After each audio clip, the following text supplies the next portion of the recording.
Movies देखना और TV देखने से ज्यादा प्रेफर करती हूँ कि मैं अपने पास बैठ के और किताबें। लाइब्रेरी आने वाले दिनों में खत्म हो जाएगा। ये इंटरनेट को लोग समझ देख के सोचते हैं, ऐसा नहीं है। किताबों का अपना महत्व रहेगा और सारी किताबें तो इंटरनेट पर मिलती नहीं है। फिर किताब को पकड़ने का, पेपर का जो स्मेल है वो एक अलग चीज है। बिल्कुल बदलाव है। देखिए डिजिटल का बिल्कुल इफेक्ट रहेगा। नई जनरेशन है वो आजकल टैब की और मोबाइल पे पढ़ना ज़्यादा पसंद करती है। हो सकता है कि 7-8 साल बाद, 10 साल बाद इस पे ज़रूर फर्क पड़ेगा। नमस्कार, मैं शुभम पाठक और आप देख रहे हैं ग्लोबगस्ट। व्हाट्सएप, इंस्टाग्राम और फेसबुक जैसी यूनिवर्सिटियों के बीच एक अतीत की यूनिवर्सिटी है जिसे हम किताबों की यूनिवर्सिटी कहते हैं। जी हाँ, ये वही किताब है जिसके नियमित 10 पन्ने रोज अगर हम पढ़ें तो हमारी मानसिक संतुलन और वैचारिक ज्ञान में लगातार बढ़ोतरी होता है। आज दिल्ली के प्रगति मैदान में किताबों का मेला लगा हुआ है। भीड़ देख रहे होंगे आप। ऐसा नहीं है कि वायरल वीडियोस और वायरल खबर जो व्हाट्सएप यूनिवर्सिटी, व्हाट्सएप, इंस्टाग्राम और फेसबुक के जरिए जो लगातार वायरल होती है, केवल वही ज्ञान का आधार होता है। आज भी कई सैकड़ों लोग हैं जो किताबों पर भरोसा रखते हैं, और हो भी क्यों ना, किताबें नजरिया साफ करती है। कई ऐसी बातें हैं जो हम किताबों से जानते हैं। किताबें एक अच्छी मित्र के तौर पर तब लोगों के जीवन में अपना योगदान देती है। लोग अपने नजरियों को साफ करके उन व्यतीत जीवनों पे आधार को भूलकर एक वास्तविकता की ओर जाते हैं। खैर, हम बात किताबों की करते हैं। किताबें, अगर किताबों की दुनिया की और किताबों के शब्द के विपरीत अगर हम एक शब्द देखें, एक दुनिया देखें जो कि कितनी विपरीत होती है, और लेखकों के विचारों की बात करें तो कई ऐसी किताबें होती हैं जो प्रेमी और प्रेमिका के लिए जो लिखी हुई किताबें होती हैं, नजरिया के ऊपर लिखी हुई किताबें होती हैं, कई सारे ऐसे सारांश की बात होती है। खैर, किताबों की बात करें तो एक अच्छी पंक्ति याद आ गई कि तुम बड़े अफजल हो, तुम्हें नायाब लिख देता हूँ। तुम बड़े अफजल हो, तुम्हें नायाब लिख देता हूँ। ये नज्मे, ये गजले, ये शोरो शायरियाँ छोड़ो, मैं तुम्हारे ऊपर एक किताब लिख देता हूँ। बहुत ऐसी बातें हैं जिसको लेकर हम अभी यहाँ पे जो मौजूद लोग हैं, जो किताबों को प्रेम करके, किताबों से प्रेम करके यहाँ उपस्थित हुए हैं, किताबों के लिए उपस्थित हुए हैं, हम उनसे बातचीत करेंगे और जानेंगे कि किताबें उनके जीवन में किस प्रकार से अब अपना योगदान देती हैं और वो किस प्रकार से किताबों को देखते हैं। तो अभी मैंने आपको बोला था कि हम लोगों से जानेंगे उनकी किताबों उनके जीवन में क्या अभिप्राय रखती है। उसी के दौरान जब हम आगे बढ़े तो हमें एक मित्र मिले। क्या नाम है सर आपका? कृष्ण गोपाल मिश्रा। कहाँ के रहने वाले हैं आप? Shravasti district, UP. Okay, Uttar Pradesh के हैं तो किताबों के शौकीन होना लाजमी है। खैर, हम बिहार यूपी वाले किताबों के बहुत बड़े शौकीन होते हैं।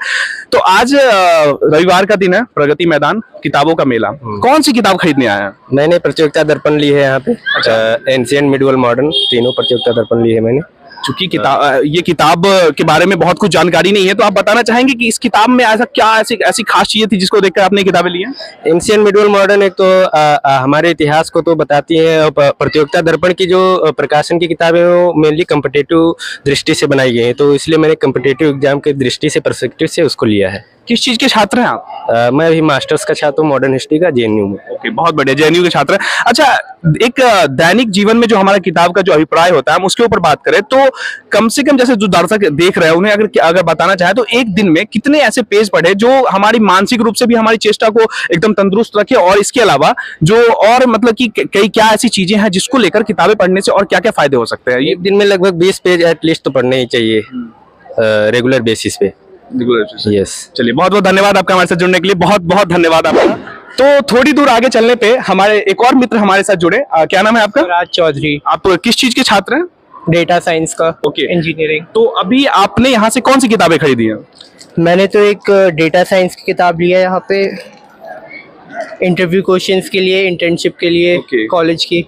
तो आप बताना चाहेंगे कि एक दिन में मतलब कितनी पेज किताब जो होती है पढ़ने से आपका जो मानसिक संतुलन होता है और आपका जो दैनिक ज्ञान है उसमें बढ़ोतरी होती है? मैं यूजुअली तो 15 से 20 पेज पढ़ लेता हूँ एक दिन में। जब टाइम मेरे पास होता है तब मैं उससे भी ज़्यादा पढ़ता हूँ, 3-4 घंटे। ओके, तो चलिए हम अब आगे मैम से बात करते हैं। मैम अनुभवी हैं और ऐसा पता चला कि ये हिंदी लिटरेचर की बहुत शौकीन है। मैम आप बताना चाहेंगे आपका नाम क्या है? मेरा नाम अनुश्री चौधरी है। अच्छा, तो अभी आपने प्रगति मैदान में जो ये मेला लगा, किताबों का मेला, उससे आपने कौन सी किताबें खरीदी है? मैंने 3 किताबें खरीदी हैं, महादेवी वर्मा, अमृता प्रीतम और एक शरद चंद्र की किताबें खरीदी हैं। महादेवी वर्मा की किताबें खरीदी आपने? आपको पसंद है महादेवी वर्मा? मुझे महादेवी वर्मा, सुभद्रा कुमारी, प्रेमचंद, शरद चंद्र, रविंद्रनाथ, मुझे सारे पसंद हैं जो अपने कवि और लेखक हैं। अच्छा, महादेवी वर्मा की एक पंक्ति है जो कि महिलाओं को लेकर महादेवी वर्मा ने लिखा है, विस्तृत नभ का न कोई कोना, मेरा ना कभी अपना होना, मैं नीर भरी। इतिहास वही मिट कल चली थी, आज ये इतिहास ये चली। तो महादेवी वर्मा से कितना इंस्पायर है आप? बहुत इंस्पायर हूँ। उन्होंने जो पृष्ठभूमि जड़ जो होता है ना, वहां से उन्होंने देख के जो हमारी अपनी रूट्स है, उन्होंने उनको ये करने की कोशिश की है, दिखाने की कोशिश की, हमें समझाने की कोशिश की है।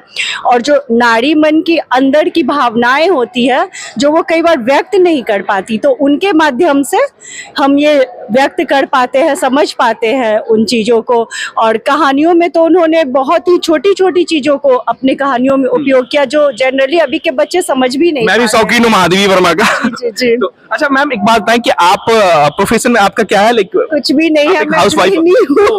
गृहिणी हो, तो आपके पास समय कितना बचता है किताबों के लिए? बहुत समय, क्योंकि अब मेरे बच्चे भी बड़े हो गए, पति भी अपने प्रोफेशन में लगे होते हैं, तो मैं ज्यादातर मूवीज देखना और टीवी देखने से ज्यादा प्रेफर करती हूँ कि मैं अपने पास बैठ के और किताबें पढूं। जब मैम ने महादेवी वर्मा का जिक्र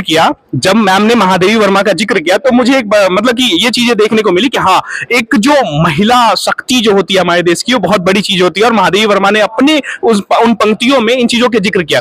खैर मैम, आप मुझे दिखाना चाहेंगे आपने कौन कौन सी किताबें खरीदी है? जी बिल्कुल दिखाऊंगी। सिमरन फोकस कीजिए कि मैम की किताबें ये भी है और मेरे पर्स में है। Okay.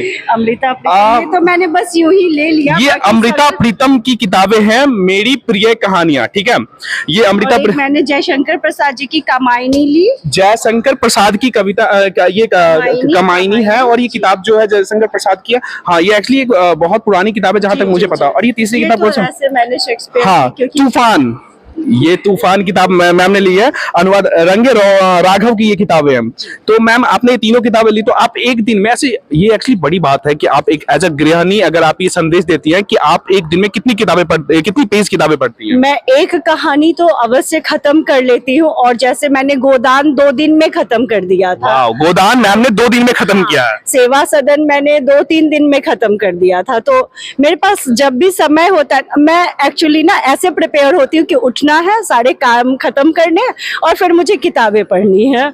तो इस तरह से मैंने अपनी दिनचर्या बना रखी है। जैसा कि मैंने शुरुआत में ही कहा था कि किताबें अतीत की यूनिवर्सिटी है, तो अतीत की यूनिवर्सिटी है, इसका साफ मतलब है कि जो लोग किताबों का महत्व समझते हैं वो इस मैदान में इस चीज के लिए तुरंत आएंगे। और जैसे ही पता चलेगा तुरंत हमारे साथ 2 ऐसे, हम इन्हें ऐसे चिन्हित नहीं करेंगे कि हाँ ये किताबों का, जैसे कि इनसे जानेंगे कि किस प्रकार से किताब इनके जीवन में, दैनिक जीवन में महत्व रखता है। सर आपका नाम क्या है? मदन केसरी। ओके सर, तो आप एक चीज बताइए कि आप किस प्रोफेशन से जुड़े हुए हैं? एडवर्टाइजिंग। ओके, तो सर जैसे कि मैं देख रहा हूँ कि आपने किताबें खरीदी यहाँ से, तो आपके दैनिक जीवन में किताबों का क्या महत्व है? मेरे पास काफी किताबें हैं, करीब 2000 से ज्यादा है, और मैं लगातार पढ़ता हूँ, लिखता भी हूँ कुछ। अच्छा सर, तो पहली बात तो आपकी मनपसंद लेखक कौन है सर? कमलेश्वर। अच्छा, कमलेश्वर जी आपके मनपसंद लेखक है। तो अभी आपने कौन सी किताबें खरीदी है? अभी तो कमलेश्वर की काफी पूरक किताबें हैं, तो ये मैंने कुछ अलग अलग सब्जेक्ट्स के लिए हैं। ओके, प्रियंवद के लिए मैंने। तो सर आप लिखते क्या हैं? मैं पोइट्री और फिक्शन दोनों लिखता हूँ। पोएट्री लिखते हैं सर, तो सर एक छोटी सी पोएट्री हो जाए। याद है, लंबी कविताएं लिखता 2 हूँ। पंक्ति कुछ ऐसी याद नहीं। अच्छा कोई नहीं, इट्स ओके। तो सर एक चीज, आप आज के जो बच्चे हैं, चूंकि आप अनुभवी हैं, आप किताबों की जगत से परिपक्व हैं कि किताबें कितना महत्वपूर्ण रखती है, तो आप आज के जो बच्चे हैं उनके लिए अगर संदेश देना चाहें कि किताबें कितना महत्वपूर्ण है आज के जीवन में, जो कि कहीं ना कहीं व्हाट्सएप, इंस्टाग्राम और फेसबुक के इस यूनिवर्सिटी में लुप्त हो चुकी है, तो आप क्या मैसेज देना चाहेंगे? जैसे लोग समझते हैं कि लाइब्रेरी आने वाले दिनों में खत्म हो जाएगा, लाइब्रेरी आने वाले दिनों में खत्म हो जाएगा, ये इंटरनेट को लोग देख के सोचते हैं। ऐसा नहीं है, किताबों का अपना महत्व रहेगा, और सारी किताबें तो इंटरनेट पर मिलती नहीं है।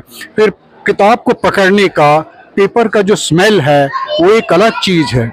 किताबों को पढ़ने का मार्ग कर सकते हैं तो इसका हमेशा रहेगा, महत्व रहेगा। फिलहाल इसका महत्व कम हो गया है, लेकिन आने वाले दिनों में लोग रियलाइज करेंगे कि एक बुक का जीवन में कितना स्थान है। जी, अब हमारे साथ मैम भी जुड़ी है। मैम, आपका शुभ नाम क्या है? नूतन केसरी। ओके, तो मैम आप बताएं कि आप यहाँ पे जो कौन सी किताबें लेने के लिए आई थी? मेरे पास काफी किताबें हैं, जैसे अमृता प्रीतम और कौन धर्मवीर, डॉक्टर धर्मवीर भारती, और प्रेमचंद की भी मैंने काफी हद तक पढ़ चुकी हूँ। तो मैम प्रेमचंद जी के भी शौकीन है, उनके भी पढ़ने के शौकीन है। मैम, आज की जो युग है, मैम सेम मैसेज आपके पास है कि कहीं ना कहीं चीजें लुप्त होती जा रही हैं, लेकिन भीड़ आप देख सकते हैं, अच्छी खासी भीड़ यहाँ पे आई हुई है। तो क्या संदेश है, क्या संदेश देना चाहेंगे आप? एक दिन में कम से कम कितनी पेजें पढ़े जो मानसिक रूप से और जो मुख्य ज्ञान है वो बच्चों में बढ़ोतरी हो, आज के युवा में बढ़ोतरी हो? नहीं, किताब तो पढ़नी चाहिए, लेकिन आजकल के बच्चे पढ़ना नहीं चाहते। उनको लगता है कि मोबाइल पे ही हम सब कुछ देख सकते हैं। जैसे मेरे मोबाइल में भी सब कुछ होता है, लेकिन मैं चाहती हूँ कि खास करके मैं अलमारी खोल के बुक निकाल के पढ़ूं। बहुत बहुत धन्यवाद सर। ये भी मैं कह रहा था कि पहले हम लोग उसकी रिस्पेक्ट करते थे जिसका हाथ में किताब देखते थे, अब मोबाइल देखते हैं। सारे लोग मोबाइल में गेम्स में इंगेज रहते हैं, किताबें नहीं पढ़ते। तो मोबाइल ने काफी कुछ किताबों को रिप्लेस कर दिया है। लेकिन आज जो कि मुझे बहुत खुशी हुई कि इंटरनेशनल बुक फेयर है, लेकिन हम लोग ऐसे भी आते हैं जो सितंबर में लगता है। बहुत देख के बहुत दुख होता है कि एक बहुत गिने चुने लोग होते हैं उसमें, मगर खरीदते कम है, देखते ज्यादा है। जी, निश्चित तौर पे। एक और ये भी कारण हो सकता है कि आज रविवार का दिन है, तो कई ऐसे लोग होंगे जो घूमने के आएंगे। किताबों की बहुत कम है जी, ये कहीं ना कहीं आज के प्रकाशक मर रहे हैं, सच्ची बात है। मैं क्योंकि लेखन से जो जुड़ा हूँ तो उनसे जानता हूँ, और उनको कोई फायदा नहीं है। इसका बड़ा कारण आज का बढ़ते तकनीक में और बढ़ते तकनीक का, फिर उसके बाद किराया बहुत है। और मूल ज्ञान भी तो लोग भूल चुके हैं, क्योंकि आजकल लोग ज्यादा ज्ञान का स्रोत जो आजकल का जो ऑनलाइन है, वायरल वीडियो, वायरल समझते हैं कि ऑनलाइन सब कुछ मिलता है। ये मिथ है, रियलिटी नहीं है। कुछ नहीं मिलता, कोई किताब पूरी नहीं मिलती। किताबें आज के दौर में भी वो ऐसी भागीदारी रखती है हमारे जीवन में, जो कि हमारे जीवन को संदिग्ध रूप से हमारी मानसिकता को बदलने में पूरी तरह से कामयाब है। बहुत बहुत धन्यवाद सर आपका हमारे साथ जुड़ने के लिए। और कहीं ना कहीं सर और मैम एक प्रेरणा के स्रोत है आज के युवाओं के लिए। और नहीं, निश्चित तौर पे कि अगर आप इस उम्र में भी आकर किताब खरीदते हो और उसका शौकीन, मतलब अपना शौक उस चीज को दर्शाते हैं, तो हम युवाओं को सीखनी चाहिए उन चीजों को कि किताबें कितना महत्वपूर्ण है। धन्यवाद सर आपका, धन्यवाद। हम प्रगति मैदान में जो किताबों का मेला लगा हुआ है उसके अंदर में आप एक बार देख सकते हैं कि यहाँ पे भीड़ कितनी है, और किताबों की जो दुकान है उसमें लगातार भीड़ है। बाहर में एक लगातार सवाल खड़ा हो रहा था कि जो लोग हैं वो यहाँ पे, भीड़ बहुत ज्यादा है लेकिन किताबों की बिक्री बहुत कम है। तो हमारे साथ भारतीय संविधान और उसकी धाराओं को लेकर जो किताबें बनती हैं उनके वहाँ पे उनके एक निर्देशक यहाँ पे हमारे साथ मौजूद है। सोशल इंस्टीट्यूट में मेरा नाम भूपेंद्र है जी, और मैं पब्लिशिंग प्रोफेशनल हूँ पिछले 16 साल से, और नियमित रूप से बुक फेयर में हम स्टॉल लगाते रहे हैं पिछले 12 साल से। तो मैं यहाँ आ ही रहा हूँ जी। तो सर, जैसा कि मैंने आपसे अभी वहाँ पे भी सवाल किया था कि उनका एक सवाल था कि क्या किताबों की बिक्री कम है और भीड़ ज्यादा है? देखिए, भीड़ तो है। अगर आप बोले तो कि अगर ऐसा बोलेंगे कि बिक्री कम है, हाँ बिक्री जरूर, क्योंकि डिजिटल का एक इफेक्ट तो आया है। डिजिटल आने की वजह से लोग रीडर वही हैं, पाठकों की संख्या ऐसा नहीं है कि पढ़ने वाले कम है, उसका रूप जरूर बदल गया है। किताबें पढ़ी जा रही हैं, चाहे वो डिजिटल पढ़ी जा रही हो या वो प्रिंट में पढ़ी जा रही हो। प्रिंट थोड़ा सा कम हुआ है। और रही बात कि भीड़ की, आपने बिल्कुल सही बोला कि भीड़ तो आप देख ही सकते हैं, वीकेंड्स पे भीड़ आती है, पाठक देख ही सकते हैं। और खरीदने वाले कम हैं ऐसा मैं मानता नहीं हूँ, लेकिन दो तरह की पुस्तकें होती हैं। एक होती है जनरल बुक्स होती हैं, एक होती है एकेडमिक टेक्स्ट बुक। तो टेक्स्ट बुक की जो मार्केट है उसका जो पाठक वर्ग है वो बुक फेयर तक आ नहीं रहा है, लेकिन जो जनरल किताबें हैं उसके लिए लोग आ रहे हैं। आप देख सकते हैं सामने एक स्टॉल है, और दिखाइए स्टॉल, देखिए न्यू बुक, ये इधर न्यू बुक कॉर्नर दिखाइए, ये देखिए, इस पे भीड़ देखिए जी। तो आप ये समझ सकते हैं कि जनरल बुक्स बिक रही हैं इस पे जी। तो जो जनरल बुक समझते हैं आप, हाँ, जो सामान्य अध्ययन के जो मतलब कि जिसमें वैचारिक ज्ञान क्या अलग, मतलब जो कहानियां, जैसे जो वाणी प्रकाशन है, बड़े बड़े जो आपके प्रभात प्रकाशन, जो जनरल बुक्स होती हैं, उसका पाठक आ रहा है और खरीद भी रहा है। लेकिन जो एकेडमिक बुक्स हैं, जो साइंटिफिक बुक्स हैं, जो इंजीनियरिंग की बुक्स हैं, वो वाले स्टूडेंट जो हैं वो थोड़ा सा कम हो गए हैं। अच्छा, तो कहीं ना कहीं एक सवाल ये भी मन में घूमता है कि क्या लोग किताबों के शौकीन कम हो गए हैं, क्योंकि अभी जो उमड़ती व्हाट्सएप और इंस्टाग्राम के जगत में किताबें लोग कम कर दी हैं। लोग जैसा कि आप बहुत अनुभवी हैं, पिछले आपने बोला 17 साल से इस जगत में हैं, तो आपको क्या अभी इसमें बदलाव देखने को मिल रहा है इन क्षेत्रों में? बिल्कुल बदलाव है। देखिए, डिजिटल का बिल्कुल इफेक्ट रहेगा। नई जनरेशन है वो आजकल टैब की और मोबाइल पे पढ़ना ज्यादा पसंद करती है। हो सकता है कि 7-8 साल बाद, 10 साल बाद इस पे जरूर फर्क पड़ेगा। अगर मैं आपको उदाहरण दूं अमेरिका, यूरोप का, तो वहाँ पे कई बुक सेलर्स, बड़े बड़े बुक सेलर्स बंद हो चुके हैं। आप कहीं, मैंने इसका रिसर्च भी किया है और पढ़ा भी है। इंडिया में भी इसका इफेक्ट डेफिनेटली आएगा। लोग किताबें पढ़ेंगे लेकिन उसका प्रारूप बदल जाएगा, उसका रूप बदल जाएगा, उसको डिजिटल रूप में पढ़ेंगे। ऐसा नहीं है कि अब आप सोचिए कि कोई बच्चा पढ़ना छोड़ देगा, कोई टीचर उसे पढ़ाएगा, चाहे वो डिजिटल में पढ़ाए, प्रिंट में पढ़ाए। हाँ, प्रिंट कॉपीज पढ़ना थोड़ा सा कम हो जाएगा आने वाले जनरेशन का, मैं जरूर मानता हूँ, इस बात से बिल्कुल सहमत हूँ। तो ये अच्छी बात है या बुरी बात है? देखिए, टेक्नोलॉजी को हम रोक नहीं सकते हैं। जब हम एडवांस होते हैं, चीज़ें परिवर्तन एक नियम है, उसको बदलना ही है। आप टेक्नोलॉजी को आने से रोक नहीं सकते और नई पीढ़ी को मना नहीं कर सकते। आप उनको मोबाइल से दूर नहीं कर सकते, दूर करेंगे तो फिर आप पिछड़े कहलाएंगे। तो डिजिटल रूप तो आएगा, आप उसको रोक नहीं सकते। टैब आएगा तो उस पर किताबें भी आएंगी, लेकिन पढ़ी जाएंगी। ऐसा बहुत बड़े बड़े लेखकों का मानना है कि मानसिक तौर पे अगर हमें स्वस्थ रहना है तो नियमित तौर पे हमें कम से कम 20 पन्ने तो किताबों के पढ़ने ही चाहिए। क्या मैं सही बोल रहा हूँ? अवश्य पढ़ना चाहिए। पढ़ने से ही व्यक्ति आगे बढ़ेगा और पढ़ना जरूरी है। मैं तो अपनी बात दोबारा दोहराऊंगा। आप कह रहे हैं कि पाठक कम हो रहे हैं, मैं बोल रहा हूँ कि पाठक वही है। सवाल वही है कि प्रिंट किताबें कम पढ़ी जा रही। आप देखिए, आप पढ़ना कैसे कम है? सोशल मीडिया पे दुनिया भर का कंटेंट है, सब पढ़ा जा रहा है, डिजिटल रूप में पढ़ा जा रहा है। कुकू एफएम है और पता नहीं क्या क्या, पॉकेट एफएम है, बहुत पढ़ रहे हैं लोग। डिजिटल इतना कंटेंट है, मतलब ये है कि अब इतना कंटेंट है कि समंदर है। अब वो कितना पढ़ा जा रहा है, अच्छा कंटेंट कितना है, वो एक सवाल हो सकता है। लेकिन मुझे लगता है कि जो अगर क्वालिटी की बात करें तो प्रिंट बुक्स बेहतर हुआ करती थी, जो हमारे मानसिक और शारीरिक प्रभाव से भी जो प्रिंट का जो असर होता है वो ज्यादा अच्छा था। डिजिटल में तो सब कुछ आ रहा है, डिजिटल में अच्छा भी आ रहा है और बुरा भी आ रहा है। तो वही सबसे बड़ा चीज ये है कि अगर हम एक साथ किसी चीज को इंटरेस्ट लगा के खोलते हैं तो हम उस चीज के लिए निश्चित नहीं हो पाते हैं कि भाई अभी जो हमने देख रहे हैं वो हमारे लिए लाभदायक है या हानिकारक है, क्योंकि एक साथ कई सारी चीजों की एक प्रवृत्ति आ जाती है वहां पे। तो ये कहीं ना कहीं आज के युवा के लिए थोड़ा सा चिंताजनक है। क्या दोबारा दोहराएंगे अपना? मेरा कहने का ये मतलब है कि जिस प्रकार से आपने कंटेंट की बात की, तो हजारों कंटेंट है, समुद्र है, आपने बोला एक पूरा समुद्र है, लेकिन क्या अच्छा है और क्या बुरा है? क्योंकि किताबें एक ऐसी चीज है जिससे हमारा मानसिक रूप से और जो हमारा वास्तविक ज्ञान है उसमें भी बढ़ोतरी होती है। लेकिन सवाल वही है कि कंटेंट, क्या कंटेंट को पढ़ के हम अपने मानसिक रूप से, जो क्योंकि वहां पे अच्छे कंटेंट भी है, बुरे कंटेंट भी, हमें डिसाइड करना हमारे लिए, हमारे वश में की चीज होते, तो वो कहीं ना कहीं वो हानिकारक हो सकता है। हानिकारक अवश्य होता है, ये ठीक वैसा ही है जैसे कोई सिनेमा देखा जाता है। सिनेमा और टीवी पे जो भी कंटेंट आ रहा है डिजिटल में, वो अच्छा भी है, बुरा भी है। ठीक उसी तरह अब अश्लील साहित्य भी आया करता था पहले। अगर आप प्रिंट में देखें तो अश्लील साहित्य भी आ रहा है। आप अगर गलत चीज आपके हाथ में आ गई तो उसका गलत प्रभाव है। उसी तरह डिजिटल अगर आपके हाथ में गलत है, किसी बच्चे को अगर खुल गया, जैसे मान लीजिए आजकल आर्टिफिशियल इंटेलिजेंस का जमाना है, तुरंत फ्लिप करेंगे तो पता चल जाता है कि बच्चा किस में इंटरेस्ट रखता है। अगर कुछ अश्लील साहित्य डिजिटली आ रहा है तो वो तुरंत वो आने लगता है। ये अनुभव आप भी करते होंगे, बच्चे भी करते हैं, तो ये फर्क तो पड़ेगा।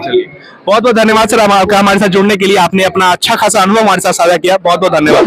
तो अभी हमारे साथ अभिजीत जी जुड़े हैं, जो कि बड़े इच्छुकता के साथ वो प्रगति मैदान के किताबों के मेला में गए थे और वहां से कुछ किताबों के लिए इच्छुक थे और किताबें खरीदने के लिए बड़ी चेष्टा से आज मेरे साथ ही आए हैं, पूरे दिन मेरे साथ रहे और बड़ी ही इनके अंदर एक वो सवाल था कि ये किताबें लेनी है, किताबें लेनी। तो हम जानते हैं कि आखिर कौन कौन सी किताब, तो अभिजीत जी आपने कौन कौन सी किताबें खरीदी है? जी, मैंने यहाँ से अभी अग्नि की उड़ान खरीदी है, जो वो एपीजे अब्दुल कलाम के द्वारा लिखा गया है। एपीजे अब्दुल कलाम के व्यक्तित्व से प्रभावित हैं आप? जी बिल्कुल जी। उसमें उन्होंने वर्णन किया है कि उन्होंने जो अग्नि और पृथ्वी मिसाइल्स को कैसे लॉन्च किया था और किस तरह से वो भारत के लिए आधुनिक भारत के लिए, वो आधुनिक भारत को ताकत प्रदान करने के लिए वो जरूरी हो सकती है। तो आप एक दिन में कितनी पेज किताब पढ़ते हैं?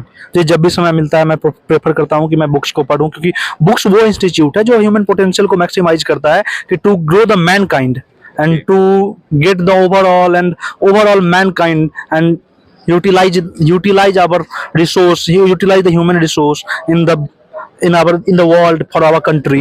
तो अभी हम लोगों ने बहुत सी बातें जानी, कई अनुभवी लोगों से बातचीत की, कई निर्देशकों से बातचीत की, जिसमें हमें कई सारे हमारे जो सवाल थे वो हम लोगों ने उनका उत्तर जाना। और अभी हमारे साथ दो युवा जुड़े हैं जिनके हाथों में आप देख सकते हैं किताबें हैं। तो ये साफ तौर पे ये देखा जा सकता है कि युवाओं में भी एक रोचक जो किताबों के प्रति जो रोचकता है वो अभी बरकरार है। खैर, हम इनसे बातचीत करेंगे और जानेंगे कि इनके दैनिक जीवन में किताबों का क्या महत्व है। नमस्कार, क्या नाम है आपका? निखिल। निखिल जी, आप बताएंगे कि आपके जीवन में किताबों का क्या योगदान है, मानसिक तौर पे, या फिर जो व्यापन ज्ञान है, ज्ञान को लेकर क्या योगदान है उसका? जो किताबें हैं वो हमें ज्ञान देती हैं, जो से हम अपने जीवन में क्या है और कैसे हम अपना जीवन सुधार सकते हैं उसमें फ़ायदा मिलता है। और भी बहुत सारा ज्ञान मिलता है कि जीवन में क्या होता है और कैसे फिक्शन और नॉन फिक्शन में कैसे हम डिफरेंसेस लेते हैं। तो इससे हमारा जो है नॉलेज इन्हांस होती है और अच्छे नए नए एक्सपीरियंसेस मिलते हैं। दीजिए, अभी आप छात्र हैं या फिर किसी कार्य से जुड़े हुए हैं? अभी मैं जॉब कर रहा हूँ। ओके, जॉब कर रहे हैं। इससे पूर्व में आपने मतलब कि किस फील्ड से जुड़े हुए हैं आप? अभी मैंने MBA किया है। तो अभी जैसे कि आपके जीवन में, अब जैसे आप रोज उठते होंगे तो एक दैनिक होता है कि दैनिक जीवन में आप रेगुलरिटी रखते हैं किताब पढ़ने में। तो आपके जीवन में दैनिक रूप से जो रेगुलरिटी है उसको लेकर क्या कहना चाहेंगे कि आप कितनी मतलब लगातार कितनी पेज किताब पढ़ते हैं एक दिन में, अगर बात किया जाए ऐसे? तो मैं मेट्रो में पढ़ता हूँ मोस्टली, तो इट्स अराउंड 25-30 पेजेस। चलिए, बहुत बहुत धन्यवाद आपका। हम मैम, आपका नाम क्या है? आयुषी। ओके, आयुषी जी, आप किस चीज की, आप छात्र हैं या फिर आप भी वर्किंग हैं? वर्किंग। ओके, तो आपने कौन सी किताब खरीदी है? मैंने फिक्शनल किताब खरीदी है, जेफरी आर्चर की। ओके, तो आपके जीवन में किताब का क्या महत्व है? काफ़ी ज़्यादा इम्पोर्टेंस है ये। मैं जैसे उसने बताया, ज्ञान तो मिलता ही मिलता है, plus at the same time हमारी रोज़ रूटीन लाइफ से ये एक दूसरी दुनिया में लेकर जाता है। लाइक फिक्शनल किताबें तो एक दूसरी काल्पनिक स्टोरीज ही होती है। तो एक सवाल ये है कि अभी जो वर्तमान में है, कई सारी ऐसी जो वायरल वीडियो हो, वायरल जो मैसेजेस होते हैं उसके आधार पे देखा जाए, और कई सारी ऐसी जो नई तकनीक और नए फोन्स के दौर में कहीं ना कहीं ये किताबों का जो ज्ञान है वो कहीं ना कहीं लुप्त होता हुआ दिख रहा है। तो आपका इस पे क्या कहना है? क्या इसमें वास्तविकता है या फिर अभी भी कई ऐसे लोग, मतलब जो हमारी युवा पीढ़ी है, वो किताबों के प्रति रोचकता दिखाते हैं? डिपेंड्स, लाइक 50-50 मैं बोलूँगी, क्योंकि कुछ लोग फ़ोन पे भी कहते हैं किताबें पढ़ते रहे। जैसे मैं खुद ही, जैसे कभी कभी फ़ोन पे ही कैसे एप्स होती हैं डिफरेंट, तो किंडर है, ये सब, इन सब से हो जाता है मोस्टली। चलिए, बहुत बहुत धन्यवाद आप दोनों का हमारे साथ जुड़ने के लिए, बहुत बहुत धन्यवाद। तो सीधी सी बात इतनी सी है कि हम लोगों ने शुरुआत से लेकर हमने गृहिणी से बात की, वरिष्ठ लोगों से बात की, अनुभवी लोगों से बात की, जिनका कई लोगों का ये मानना है कि आज के दौर में किताबें कहीं ना कहीं एकमात्र सजावट का जरिया रह चुका है। वो एक पंक्ति है ना कि जब मैंने अपने कमरों से किताबें हटाई तो हमें पता चला कि मेरे कमरे में खराबियां बहुत है। खैर, हमने निर्देशकों से बात की, जिसमें हमने ये जाना कि नहीं, अभी जो हमारे जो पाठक हैं वो सेम है, लेकिन कहीं ना कहीं किताबों की बिक्री में कुछ ना कुछ कमी आई है नई तकनीक को लेकर। तो बाकी की ऐसी तमाम खबरों के लिए बने रहें ग्लोबगस्ट के साथ। कैमरामैन सिमरन के साथ मैं शुभम पाठक, धन्यवाद।